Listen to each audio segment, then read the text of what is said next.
రేయ్, నువ్వింత నెమ్మదిగా వస్తే బస్సు వెళ్ళిపోతుంది. వీడు రోజు ఇంతేనమ్మా. రోజు వీడితో గొడవపడే ఫస్ట్ పెళ్ళికి ముందే స్కూల్కి తీసుకువెళ్లాల్సి వస్తుంది. నువ్వురుకో అక్క. మన చుట్టూ ఉన్న వాళ్ళందరినీ చూసి నేర్చుకోవాలని మా గిరిజ టీచర్ చెప్పింది. చూసి నేర్చుకునే మొక్కాను చూడు.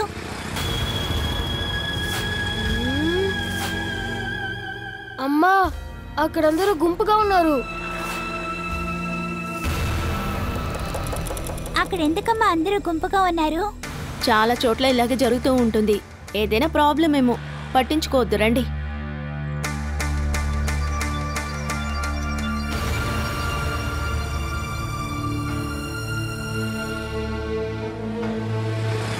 అదిగో అక్కడెవరో చచ్చిపోయినట్టున్నారు. అనవసరంగా మాట్లాడకుండా నువ్వు రారా.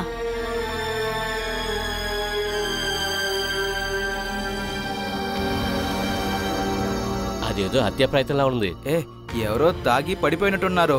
మనం లేపు చూద్దామా? వద్దొద్దు, విషయం దాగి పడిపోయామంటే ప్రాబ్లం అయిపోతుంది. పోలీస్కి ఇన్ఫార్మ్ చేద్దాం. ఏం చేయాలో వాళ్ళే చూసుకుంటారు.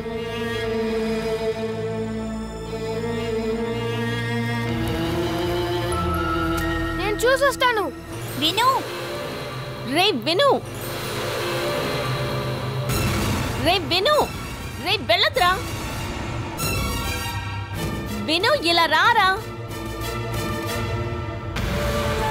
విను, విను, నువ్వురా, మనం అటు వెళదాం.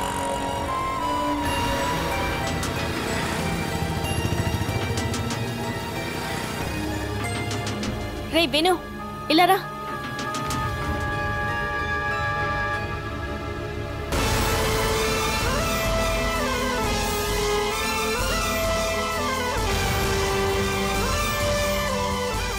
ఆయన చనిపోలా, ప్రాణాలతోనే ఉన్నాడు.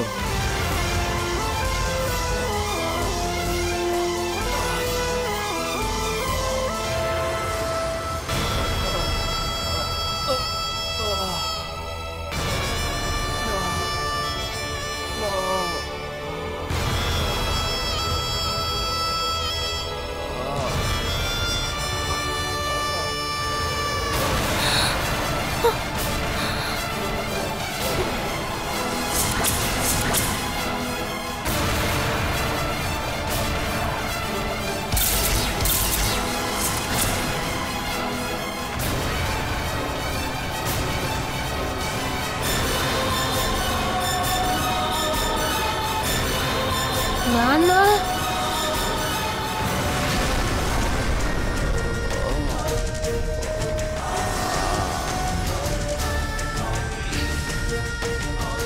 ఇతను నిన్న నైట్ పడిపోయి ఉంటాడేమో. హాస్పిటల్కి తీసుకెళ్తే కాపాడచ్చు అనుకుంటా. మనమైతే అసలు ఏం చేయొద్దు. పోలీసులు వచ్చి తీసుకెళ్తారు, లేదంటే ఇక్కడే పడి చావనివ్వండి. ఈయన చాలా ఇబ్బంది పడుతున్నారు. హాస్పిటల్కి తీసుకువెళ్ళండి. తీసుకువెళ్తే వీనెనకాలే తిరగాల్సి వస్తుంది.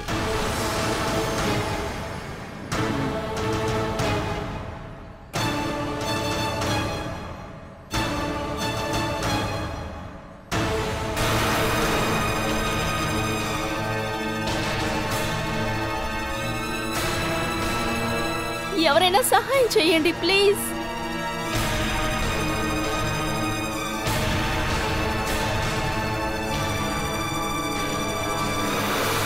ఎవరైనా ఒక బండి పిలవండి, నేను తీసుకెళ్తాను. మీకు వేరే పనే లేదా? ఈయన్ని హాస్పిటల్ తీసుకెళ్తానికి ఈయన ఎవరో తెలుసా? తెలుసు, ఈయన నా బిడ్డల తండ్రి. ఎవరైనా బండి పిలవండి, నేను తీసుకెళ్తాను.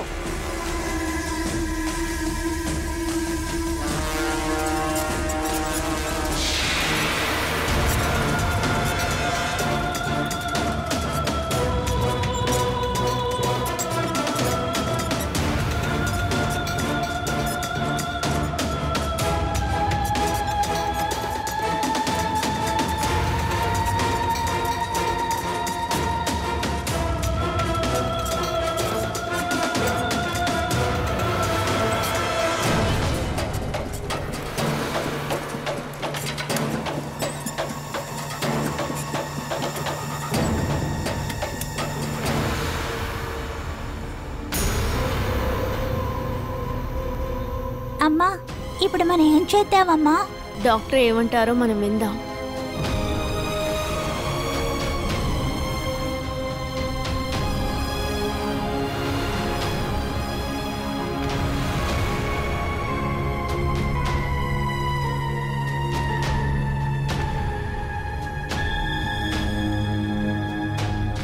ఇప్పుడు ఏం చేద్దామమ్మా? మీరు స్కూల్కి వెళ్ళండి. మీరు ఒంటరిగా ఉన్నారు కదమ్మా. లీవులు పెట్టద్దమ్మా. డాక్టర్, ఈవిడే అతన్ని తీసుకొచ్చింది. ఆయన మీకేమవుతారు? నా బిడ్డలకి తండ్రి. నేను చెక్ చేసి ఆ తర్వాత చెప్తాను.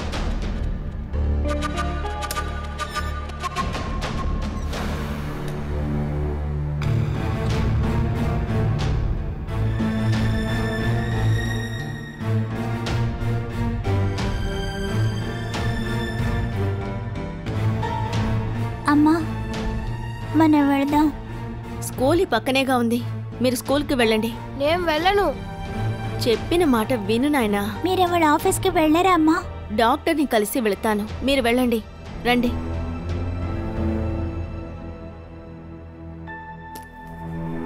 జాగ్రత్తగా వెళ్ళాలి. ఇదిగో నీ బ్యాగ్ తీసుకో. రావిను.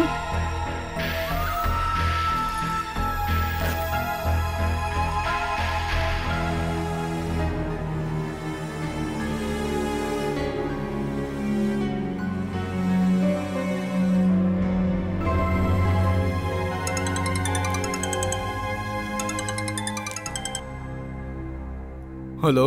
హలో సార్, నేను బాలసుధని. ఎవరు? నేను సుధని సార్. ఓ చెప్పండి సుధా. నాకు కావాల్సిన వాళ్ళకి యాక్సిడెంట్ అయింది. నేను హాస్పిటల్కి వచ్చాను. సీరియస్గా ఉన్నారా? ఏదైనా హెల్ప్ కావాలా? వద్దు సార్, ఇవాళ ఒక్కరోజు లీవ్ ఇస్తే. ఓకే ఓకే, నేను చూసుకుంటాను. ఏదైనా హెల్ప్ కావాలంటే ఫోన్ చేయండి.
రిపోర్ట్ ఇవ్వు.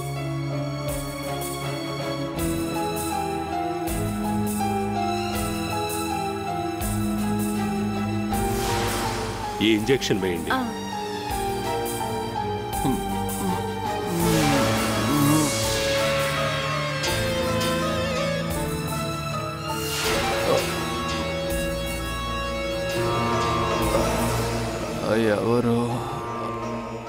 ఎవరు నన్ను కొట్టింది? తాగి గొడవపడి ఉంటాడు సార్. ఇంజెక్షన్ వేయండి. సరే డాక్టర్.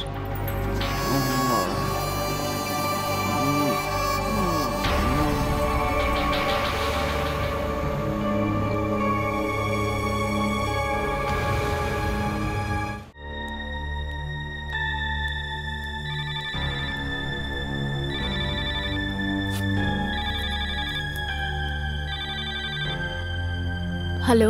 హలో బాలా, నీ బంధువులు ఎవరికి యాక్సిడెంట్ అయింది? ఎవరు చెప్పారు? ఆఫీస్ నుండి జయకుమార్ అన్న ఫోన్ చేసి చెప్పారు. ఎవరు? బాలా, ఏంటే హాస్పిటల్లో ఎవరున్నారు? వేణుగోపాల్. వేణుగోపాలా? ఆయనకి అప్పుడే శిక్ష పూర్తయిందా? అలాగే అనుకుంటా. ఉదయం పిల్లలతో వెళుతూ ఉంటే ఇంటి పక్కనున్న జంక్షన్లో ఈయన పడిపోయి ఉన్నారు. ఆ పరిస్థితుల్లో అలాగే వదిలిపెట్టి వెళ్ళాలి అనిపించలేదు. హాస్పిటల్కి తీసుకొచ్చాను. ఇప్పుడు హాస్పిటల్లో ఉన్నావా? ఇకపై వాళ్ళే చూసుకుంటారులే. నువ్వు ముందు బయలుదేరు. ప్రీతి, నువ్వు ఇంటికి వెళ్ళు అని చెప్పాను. నువ్వు మనస్ఫూర్తిగా వద్దనుకున్న బంధమే కదా, మళ్ళీ ఎందుకే అది నీకు? నా బిడ్డల తండ్రి కదా, అలా వదిలేసి వెళ్ళగలనా? ఇప్పుడు నువ్వు ఏం చేయబోతున్నావు? ఆయనకి ట్రీట్మెంట్ ఇప్పించి ఇంటికి తీసుకువెళ్ళబోతున్నావా? ఇంకా అతని చేతుల్లో తిట్లు దెబ్బలు తిని జీవితాంతం అది సహిస్తూ నువ్వు బతుకుతావా? వద్దు బాలా, నువ్వు ఆయన మీద సింపతి చూపించక్కర్లేదు. హాస్పిటల్ నుంచి ముందు నువ్వు బయలుదేరు బాలా. అదే మంచిది. నువ్వు అసలు ఇక ఏవి ఆలోచించకు. నేను ఫోన్ పెట్టేస్తున్నాను. అక్కడి నుంచి ముందు బయలుదేరు.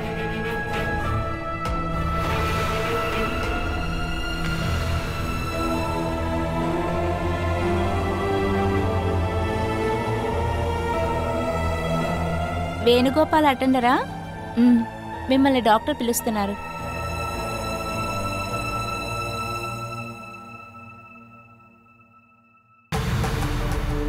కూర్చోండి. ఒంటి మీద చిన్న చిన్న గాయాలయ్యాయి. అది సీరియస్ కాదు, కానీ బ్లడ్ వామిట్ చేసుకున్నారు. అది సీరియస్గా తీసుకోవాల్సిన విషయం.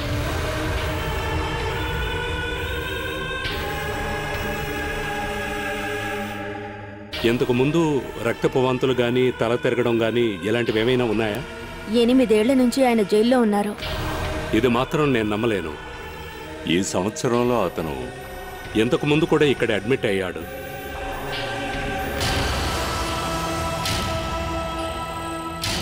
ఆ రోజు కూడా ఇలాగే ఎవరో కొంతమంది రక్తపు వాంతులు చేసుకుని పడున్న ఇతన్ని ఇక్కడికి తీసుకొచ్చి చేర్చారు.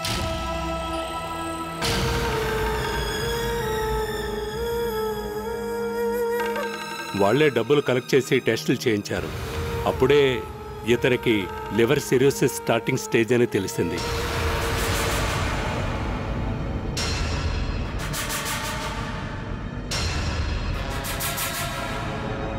ఒకవేళ జైల్లో ఉండుంటే ట్రీట్మెంట్కి ఇక్కడికి వచ్చుండేవారు కాదుగా.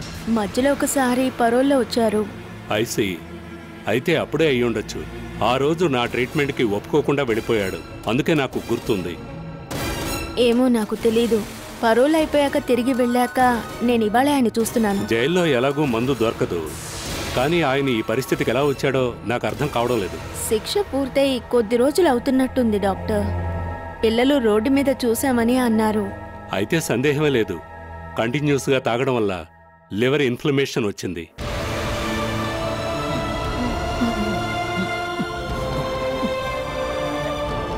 అది కూడా ఇంతకుముందు లివర్ సిరోసిస్ ఉండడం వల్ల. ఎక్కువగా తాగడంతో లివర్లో ఉండే మంచి సెల్స్ అన్ని డ్యామేజ్ అయ్యి బ్రెస్ట్ టిష్యూస్ పెరగడం స్టార్ట్ అయి ఉంటుంది. పచ్చకామెర్లు, రక్తవాంతులు, బ్లోటింగ్ ఇవన్నీ దాని సిమ్టమ్సే.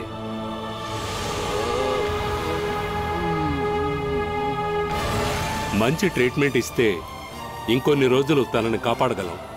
లేదంటే లివర్ ట్రాన్స్ప్లాంటేషన్ తప్ప వేరే దారేమీ లేదు.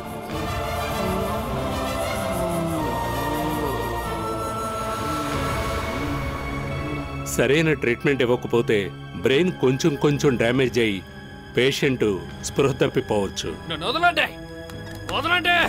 అరవకండి సార్.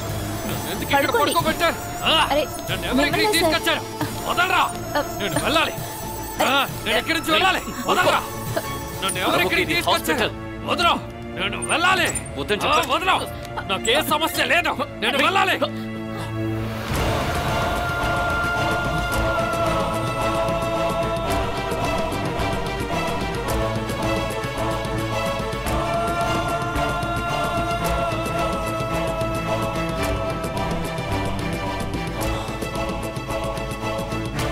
ఈవిడే మిమ్మల్ని ఇక్కడికి తీసుకొచ్చారు.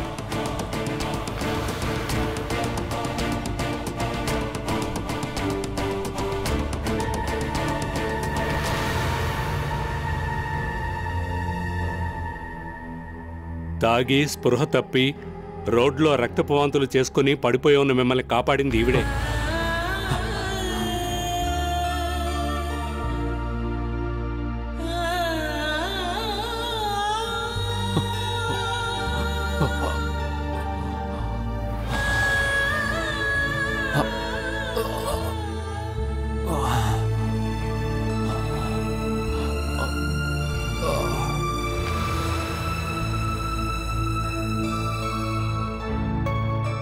ఇక్కడే ట్రీట్మెంట్ కంటిన్యూ చేస్తానంటే బ్లడ్ టెస్ట్, స్కానింగ్ రాసిస్తాను.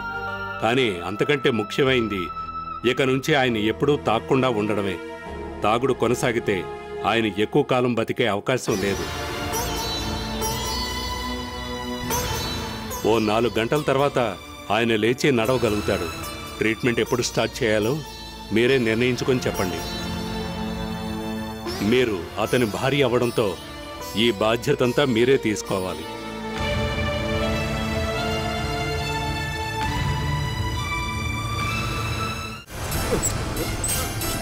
అనిలా, సుమేషు, సుమేషు, అనిలా, సుమేషు, సుమేషు, సుమేషు, అనిలా, ఆశా. అయ్యో మంచినీళ్ళు.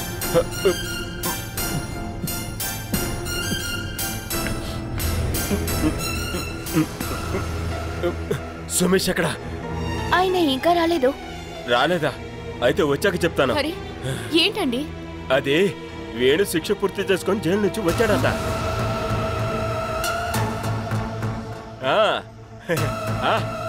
విన్నారా? వేణు బయటకు వచ్చాడట. అందుకు వేణు జామీన్లో వచ్చి తిరిగి వెళ్ళింది కొద్ది రోజులేగా.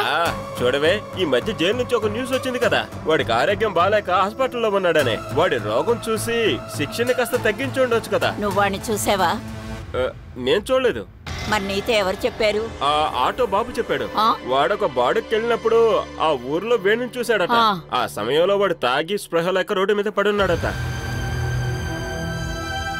బండిలో ప్యాసింజర్లు ఉండడం వల్ల దిగి చూడలేకపోయానని చెప్పాడు. తిరిగి వచ్చేసరికి వేణుని ఎవరో హాస్పిటల్లో చేర్చారని చెప్పారట. అది వేణుబాబాయ్ ఉంటారని ఎలా చెప్తున్నారు?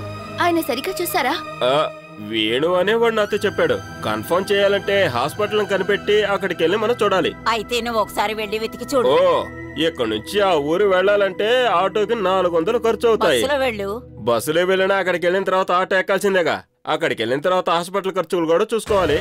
సుమారు ఒక 5,000 కూడా లేకుండా వాడిని వెతకలేనని చెప్పే ఇక్కడికి వచ్చి మీకు ఈ విషయం చెప్పా. బాలాక అక్కడే కదా ఉన్నారు. అక్కకి చెప్పండి, భర్తని చూసుకోవాల్సింది భార్య బాధ్యత. అది కరెక్టే. అనిలా, నువ్వు బాలకు ఫోన్ చేసి చెప్పు. అయ్యో, నేను ఫోన్ చేయనండి. తను పిల్లలు ఏదో ప్రశాంతంగా బతుకుతున్నారు. ఇప్పుడు తనకి ఫోన్ చేసి వేణు బయటకు వచ్చాడని చెప్పకపోవడమే మంచిది. ఒకవేళ చెప్పినా కూడా వేణును చూడ్డానికి తను ఎప్పటికీ వెళ్ళదు. ముందు వాడి ప్రాణాలతో ఉన్నాడో లేదో ఎంక్వైరీ చెయ్యి. సరే, ఓకే. ఎవరైనా డబ్బులు ఇస్తే వెళ్తాను. నా చేతిలో అయితే 1 రూపాయి కూడా లేదమ్మా. అనిలా, వినవే, నాకు బాగా ఆకలి అవుతుంది. తినటానికి ఏదైనా పెట్టవే. నువ్వు సుమేష్ కు ఫోన్ చేసి చూడమ్మా, వాడు ఎలాగైనా. అది అత్తయ్య, ఇంతకు ముందు నేను కాల్ చేసినప్పుడు సుమేష్ బావ కాల్ అటెండ్ చేయలేదు. ఏదైనా వర్క్ లో ఉన్నారేమో.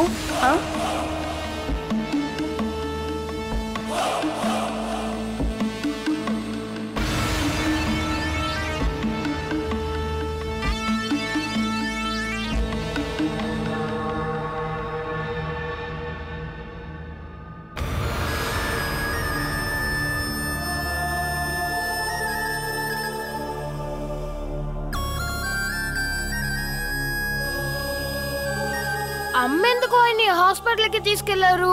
ఆయన మన నాన్న కదరా. ఎవరైతే గొడవ చేసి రోడ్లో పడిపోయిన వాళ్ళని మనం ఎందుకు కాపాడాలి? అదంతా ఇప్పుడు నీకు చెప్తే అర్థం కాదు. నాకు బాగా ఆకలి అవుతోంది. అమ్మెందుకు ఇంకా రాలేదు? నేను అన్నం పెడతాను, నువ్వురా. అక్క, ఒకవేళ ఆయన చనిపోయి ఉంటారా?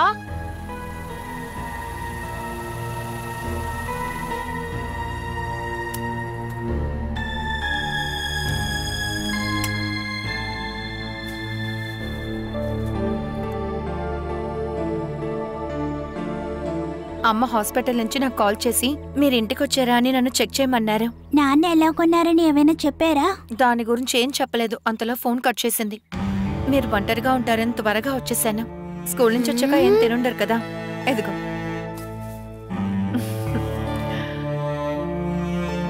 మీరు నాన్నని చూసారా? పొద్దునే స్కూల్కి వెళ్ళేటప్పుడు నాన్న రోడ్డు మీద పడిపోయి ఉండడం చూసాం. అక్కడ చుట్టూ కొంతమంది ఉన్నారు. వాళ్ళందరూ చూస్తూనే ఉన్నారు. అప్పుడు ఆటోలో ఆయన్ని హాస్పిటల్కి తీసుకువెళ్ళాం. మేము కూడా తనతోనే అక్కడ ఉంటామని చెప్పాం. అదేమొద్దని చెప్పి మమ్మల్ని స్కూల్కి పంపించేశారు. నేను ఫోన్ చేసి చూస్తాను.